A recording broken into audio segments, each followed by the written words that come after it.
আসসালামু আলাইকুম। আজ দেখাবো টমেটো সস কিভাবে ঘরে বসেই খুব সহজেই টমেটো সস তৈরি করে নিতে পারবেন। আমি এখানে ব্লেন্ডার ছাড়াই করেছি।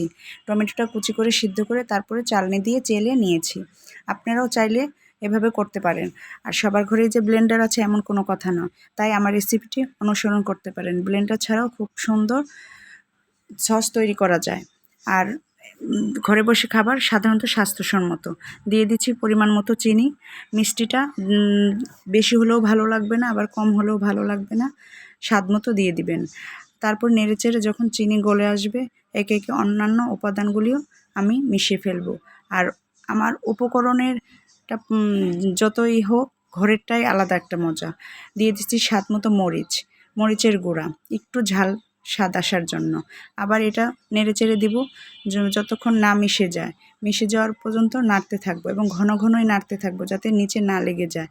তারপরে দিয়ে দিব তেঁতুলের কাঁধ, 2 কাপ পরিমাণ তেঁতুলের কাঁধ, যা চাটনির সসটাকে অসাধারণ করে তুলবে এবং টেস্টি বানাবে।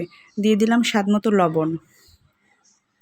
লবণটাও আপনার উপাদান মানে পরিমাণ অনুযায়ী দিবেন কতটুকু। তারপর দিয়ে দিচ্ছি ভিনেগার, দিয়ে একেবারে নাড়তে থাকবো। নাড়তে তারপর এর ঘনত্ব অনুযায়ী আমি দিয়ে দিব কর্নফ্লাওয়ার গুলে।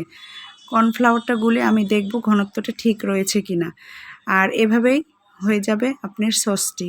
আপনি চামিচে এভাবে উঠিয়ে দেখবেন এবং নাড়তে থাকবেন। ঘন ঘন নাড়তে হবে, কারণ চিনি নিচে লেগে যেতে পারে। বাস, হয়ে গেল আমার টমেটো সস।